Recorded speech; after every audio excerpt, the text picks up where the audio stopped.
एक प्रश्न लोग वर्षों से पूछते आ रहे हैं और जब से सृष्टि बनी है तभी से लोगों के मन में हमेशा से ये सवाल उठते आ रहे हैं कि क्या भगवान कण कण में व्याप्त हैं। तो ये लोग हमेशा सवाल पूछते हैं, एक दूसरे से पूछते हैं।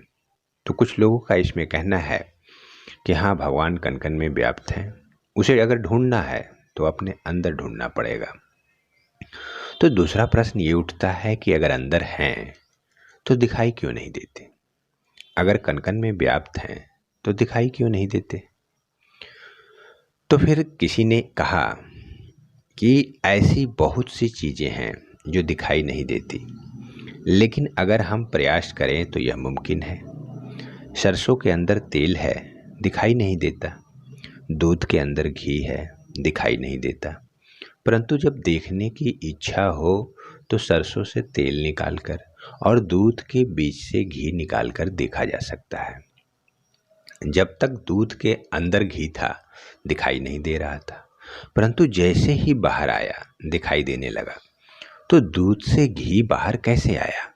पहले दूध को गर्म किया, फिर उसकी चिकनाई ऊपर आई, फिर मलाई ऊपर आई, फिर उसे जमा किया, फिर उसे मथा, फिर उससे मक्खन निकाला, मक्खन को गर्म किया तो घी निकला।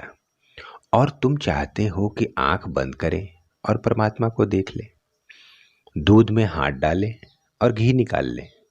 अपने अंदर मथनी चलानी होगी। इसके लिए तुम्हें आत्म मंथन करना होगा, क्योंकि मथनी चलाना ही आत्म मंथन है।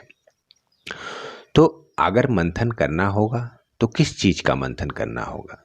तो मंथन में एक चक्की चलेगी, उसमें पीसना होगा काम, क्रोध, लोभ, मोह एवं अहंकार को। ये सब जब उसमें पिसेंगे तब जाके दूध में से घी निकलेगा और नजर आएगा। इन सारे में एक सार मिलता है कि अगर उस परमात्मा का नाम उन 5 तत्वों में मिला दो, क्योंकि तुम्हारा शरीर उन 5 तत्वों से बना है, तो उस परमात्मा का नाम उन 5 तत्वों में मिला दो और उसे फिर ग्रहण करो। जैसे देवताओं और दानवों ने समुद्र मंथन किया था और उसमें देवता दिव्यात्मक थे, राक्षस अवगुण थे। दोनों ने मिलकर उसे मथा तो दिव्यात्मक सद्गुण थे और राक्षस अवगुण थे। दोनों ने मिलकर उस समुद्र को मथा किसके लिए? अमृत के लिए। उसी प्रकार तुम्हें उस परमात्मा के नाम को उस 5 तत्वों में मिलाकर मथना है जिससे तुम्हारा शरीर बना है। और जब उनका नाम पूरी तरह से उन 5 तत्वों में मिल जाएगा तो तुम्हें फिर भगवान कण कण में दिखाई देने लगेंगे। इस संसार में सभी व्यक्ति खराब नहीं हो सकते, क्योंकि अगर गुण है तभी अवगुण है। तो अगर गुण भी है, अवगुण भी है, तो यानी आपको उसमें सद्गुण भी बनाने होंगे। यही सद्गुण दिव्यता है। क्योंकि अगर कोई आदमी खराब है तो उस व्यक्ति के पास भी उसी ब्रह्म का अंश है जो सद्गुण वाले के पास है। तो आपने बस उसके ऊपर एक पर्दा चढ़ा दिया है और वो पर्दा है माया का। और वो दिखाई कैसे देगा? तो अगर कोई संकल्प कर ले कि मुझे दूध के अंदर बैठी घी को निकालना है तो वह देख सकता है। उसके लिए उसे 3 चीजें चाहिए। पहला स्वाध्याय, दूसरा प्राणायाम और तीसरा ध्यान। बस इन 3 चीजों के माध्यम से वह इसे देख सकता है। तो स्वाध्याय क्या है?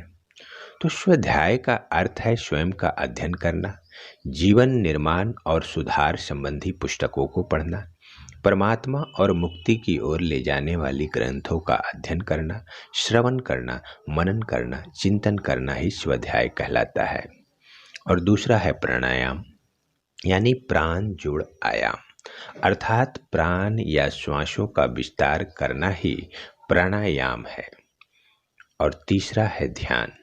तो ध्यान का अर्थ है चित्त को एकाग्र करना, उसे एक लक्ष्य पे स्थिर करना, यानी अतः किसी विषय वस्तु पर एकाग्रता या चिंतन की क्रिया ध्यान कहलाती है। तो इसी तरह से हमें तीनों चीज़ों को करना है और इससे करने के लिए इसके भीतर उतरना होगा। क्योंकि इन ध्यान से ही साधना बनती है। तो केवल समाधि में बैठना साधना नहीं है, अपने आप को साधना के साथ साथ सधना है। तो सधना किसको है? मन को सधना है, बुद्धि को सधना है, शरीर को सधना है। जब ये सधेंगे तो ये आत्मा को ऊर्जा बना के देंगे, क्योंकि जब तक तुम्हारे अंदर ये निष्ठा नहीं होगी तब तक संकल्प नहीं बनेगा, और जब विश्वास बनेगा तो संकल्प भी बनेगा, क्योंकि विश्वास के बिना तो संसार चल ही नहीं सकता। किसी बच्चे को अपने से नहीं पता होता कि ये मेरे माँ बाप हैं, एक विश्वास के बदौलत ही जिंदगी कट जाती है कि यह मेरे माता पिता हैं, यह मेरी पत्नी है, वो मेरे पति हैं। अगर इस विश्वास को हिला दो तो पूरी घर गृहस्थी टूट जाएगी।